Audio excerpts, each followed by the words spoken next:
Hi. So I looked all over the internet, scoured the internet, trying to find any sources for the claim that organic bees don't get colony collapse disorder. And they all came back, all the ones that I found, the first 50 hits on Google or so, all seem to come back to three places. One, the most common, would be an organic beekeeper who'd say, oh, I don't have any CCD, therefore organic bees don't get colony collapse disorder. Now, usually these are kind of small beekeepers, people who have 1 to 5 hives.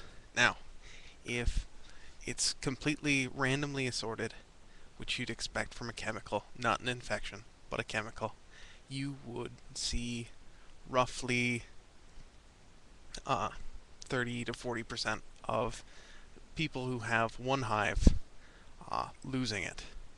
Of course, it's not, but that's best case scenario for it being a result of non-organic keeping.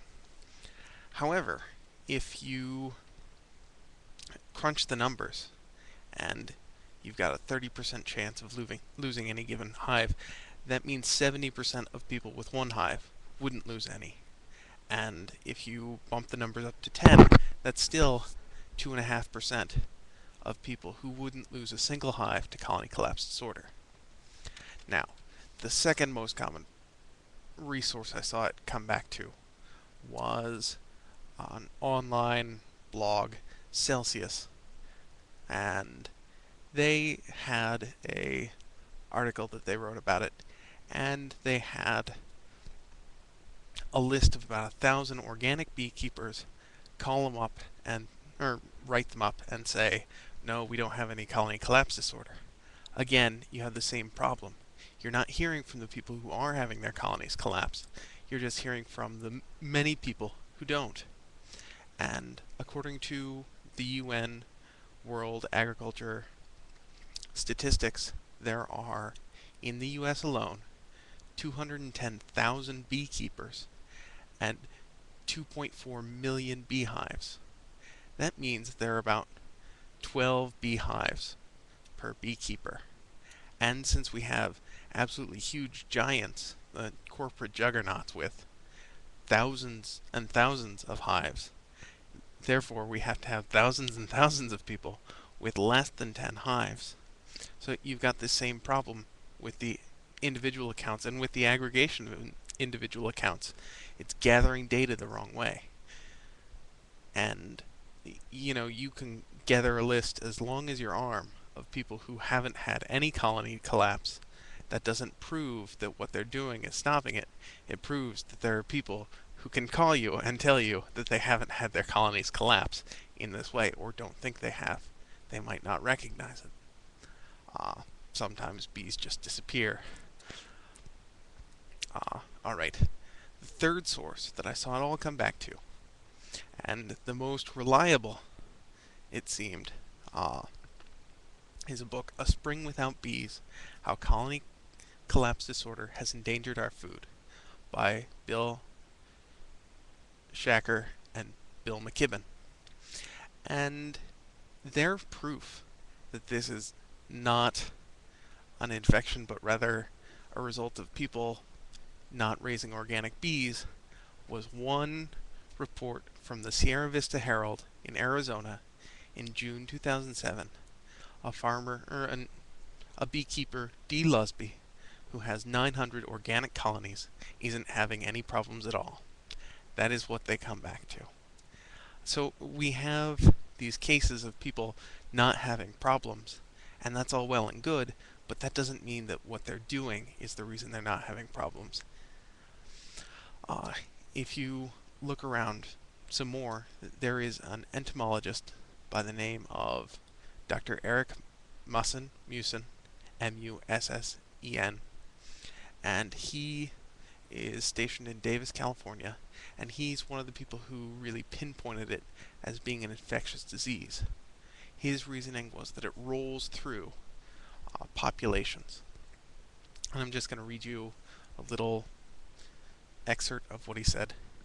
On 3 separate occasions, I have heard observations of the spread of colony collapse disorder through apiaries. The first was a San Joaquin Valley, California beekeeper who told me that he sees the disease sweep from west to east through his apiaries at the end of the summer. The second, a report through Jerry Brahmanshank, that a beekeeper attempting to produce organic honey in Montana has 600 colonies spread around an area far from anything and anybody. A visiting beekeeper places an apiary near the center of that beekeeping area and stays only long enough to take advantage of the honey flow, then leaves. After the visiting hives are gone, CCD starts in the apiaries nearest where the visitor was located and spreads out from the center to the more peripheral locations. Now, that is just one organic beekeeper, but I think the fact that we now know it's an infectious disease really highlights some of the problems. Most organic beekeepers are not doing the bee circuit. Most organic beekeepers are backyard beekeepers, and they're in a fairly stable population, and that is beneficial for keeping down disease. They're not passing diseases around as effectively.